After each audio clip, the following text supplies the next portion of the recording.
Sagittarius, there is a change on the way. See why there's indecision here. Much needed time alone. Sagittarius, I'm Kate, I'm a tarot intuitive, and these are the collective messages for my Sagittarius Sun, Moon, Rising, Venus. If you have a Sag partner, tune in. These messages may resonate for you as well. So this is for June 2025. Take what resonates, please. Leave the rest. The first card that you have coming out is number 14, Butterfly. There is a change coming for you, Sagittarius. It says change and freedom.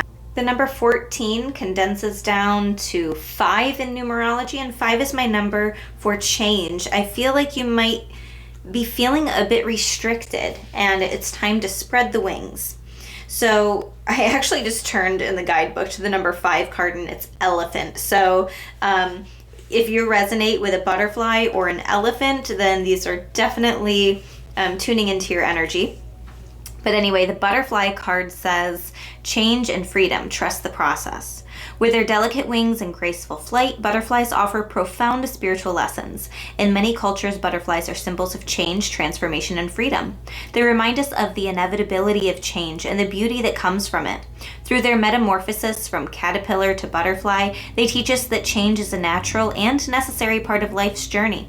They encourage us to embrace change with open hearts and minds, knowing that it can lead to growth, renewal, and transformation. Butterflies also symbolize freedom and liberation.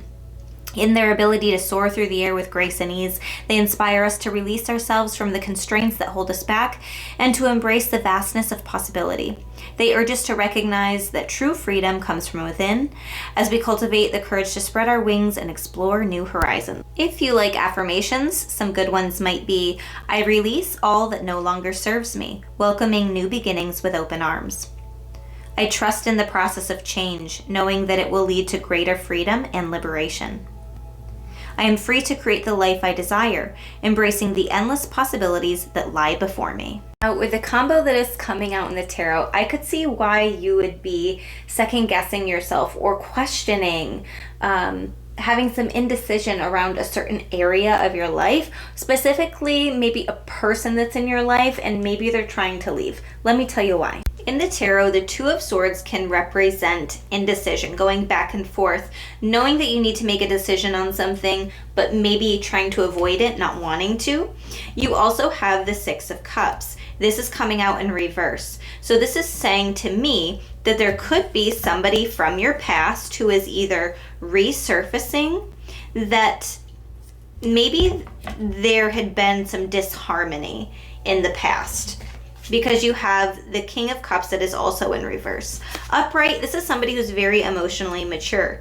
You might think that because time has passed, they're probably in a different place in their life. They've grown, they've evolved, great. I just don't know if that's true for that person. Especially if they've given you reason to second guess them in the past. If they've hurt you in the past, I could see why you'd be feeling this back and forth of, I'm not sure if I want to trust them. And both of these cards wanting to come out in reverse is validation to me anyway, that whatever this, I'm seeing this raven that's here on this card, kind of like almost wanting to caw at her, like trying to send her a warning signal. Are there some warning signals that maybe you have been ignoring because you want to see the good in somebody? Honestly, when I see the Two of Swords, I think, y'all better make a decision before Spirit makes a decision for you. But in this case, I don't think that that's a bad thing. I actually think that if they're reaching out to you because they want to hang out, they want to catch up, whatever it might be, maybe this is even like an old job, an old boss reaching back out to you. Hey, do you want to come back to the company? You know, that could be an example of what this is. A past person that maybe you were in a relationship with. Hey, I've changed. I'm in a different place now in life. Hey, do you want to hang out again? So again, take what resonates, apply it to your life how you can. But I think that eventually, like, if you go on this indecision where you're like, I don't know if I want to, I don't want to commit to anything. I think that they'll leave on their own accord. I don't think that you'll be pushed into doing anything. I think that you will quickly be shown what path was the right way to take. The final messages are from the Fae, and you have solitude and inner child.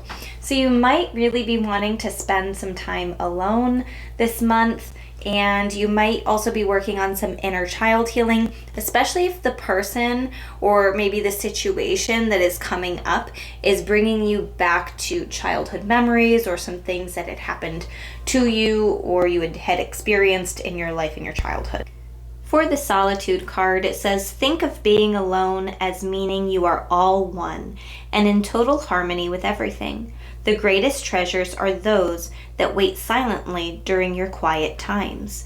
So you might feel drawn to being alone, or maybe your friend group is really busy doing other things in their life and you just feel a little bit alone. But that's okay, because I think it's giving you time to reassess some things in your life, and it's giving you time to do maybe some much needed inner child healing.